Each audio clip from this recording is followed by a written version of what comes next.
नमस्कार, आप देख रहे हैं न्यूज़ 18 का डिजिटल प्लेटफॉर्म और मैं हूं आपके साथ जागृति खंतवाल। दिल्ली में एयर पोल्यूशन से हालात काफी गंभीर हो चुके हैं और अब मुख्यमंत्री रेखा गुप्ता की सरकार ने इसको लेकर बड़ा ऐलान किया है। मजदूरों से लेकर वाहन चालकों और नौकरी पेशा लोगों के लिए घोषणाएं की गई हैं। दिल्ली सरकार ने अब एयर पोल्यूशन से निपटने के लिए युद्ध स्तर पर काम करने में तैयारियां शुरू कर दी हैं। वायु प्रदूषण से निपटने के लिए दिल्ली सरकार की ओर से कई महत्वपूर्ण कदम उठाए गए हैं। दिल्ली सरकार ने प्रभावित होने वाले मजदूरोों को 10,000 का मुआवजा देने का ऐलान किया है और साथ ही नौकरी पेशा लोगों के लिए भी महत्वपूर्ण घोषणाएं की गई हैं। सरकार ने 50% स्टाफ के साथ ही ऑफिस चलाने का निर्देश दिया है। ऐसे में 50% कर्मचारियों को घर से ही काम करने का यानी कि वर्क फ्रॉम होम देने का निर्देश दिया गया है। वाहनों को लेकर भी बड़ा फैसला लिया गया है। चलिए इस पूरी वीडियो में आपको विस्तार से बताते हैं। दरअसल दिल्ली सरकार के श्रम मंत्री कपिल मिश्रा ने वायु प्रदूषण से निपटने को लेकर बुधवार 17 दिसंबर 2025 को बड़ा ऐलान किया। उन्होंने कहा कि इस गंभीर समस्या से निजात पाने के लिए कुछ कड़े निर्णय लिए गए हैं।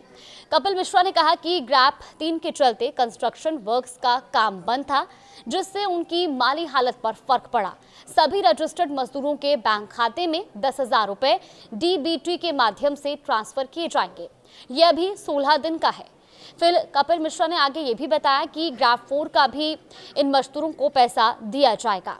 ग्रैप 3 और ग्रैप 4 के कारण बेरोजगार हुए निर्माण श्रमिकों को 10,000 रुपए मुआवजा देने की घोषणा की गई है। इसके अलावा गुरुवार से सभी सरकारी और निजी संस्थानों में 50% कर्मचारियों के लिए वर्क फ्रॉम होम होना अनिवार्य होगा। निर्देश अगर नहीं माने गए तो उन पर कार्रवाई भी की जाएगी। ग्रैप 3 पिछले 16 दिनों से लागू है और इस दौरान जिन श्रमिकों का काम बंद हुआ उन्हें मुआवजा दिया जाएगा। सरकार में रजिस्टर्ड श्रमिकों को ही ये मुआवजे का लाभ मिलेगा।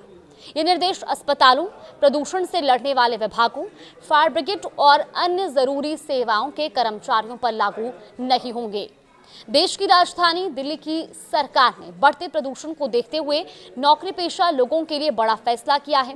कपिल मिश्रा ने कहा कि दूसरा निर्णय ऑफिस जाने वालों के लिए है, यानी कि सभी प्रतिष्ठान जिसमें सरकारी और प्राइवेट दोनों तरह के प्रतिष्ठान शामिल हैं, इसमें केवल 50% यानी कि 50% अटेंडेंस के साथ ही ये संस्थान चलाए जाएंगे। हालांकि स्वास्थ्य, बिजली, पानी, डिजास्टर मैनेजमेंट और पर्यावरण विभाग पर यह 50% का फॉर्मूला लागू नहीं होगा। कपिल मिश्रा ने वर्किंग आवर्स को फ्लेक्सिबल करने की भी अपील की है। आपको बता दें कि दिल्ली में प्रदूषण की गंभीर स्थिति को देखते हुए सर्दियों के मौसम में वर्क फ्रॉम होम के फॉर्मूले का अक्सर इस्तेमाल किया जाता है और इसके अलावा कार पूलिंग का यूज करने की भी सलाह दी गई है। कपिल मिश्रा ने यह भी साफ कहा कि निर्देशों की अवहेलना होने की स्थिति में जुर्माना लगाया जाएगा। दिल्ली में एयर पोल्यूशन पर कपिल मिश्रा का ये कहना है कि आम आदमी पार्टी सरकार ने कुछ नहीं किया और ये जो भी आप देख रहे हैं ये सब 12 साल का प्रदूषण है, यानी कि 12 साल में स्थिति इतनी खराब हुई है, ऐसा कहना है कपिल मिश्रा का। उन्होंने कहा कि ये प्रदूषण हमें विरासत में मिला है। आपको बता दें कि सर्दियों के मौसम में हर साल एयर पोल्यूशन की हालत गंभीर हो जाती है। एयर क्वालिटी इंडेक्स बेहद ही गंभीर कैटेगरी में पहुंच जाता है, जिसके चलते खुली हवा में सांस लेना भी मुश्किल हो जाता है। और ऐसे में अब दिल्ली सरकार की ओर से जहां इसको लेकर के कुछ निर्देश दिए गए हैं, तो वहीं दिल्ली सरकार ने पूर्ववर्ती सरकार यानी कि आम आदमी पार्टी पर इसका सीधा आरोप लगाया है और उनका कहना है कि बीते 12 सालों में ये स्थिति इतनी खराब हुई है। फिलहाल इस पूरी खबर को लेकर आपकी क्या टिप्पणी है, हमें कमेंट बॉक्स में जरूर बताएं।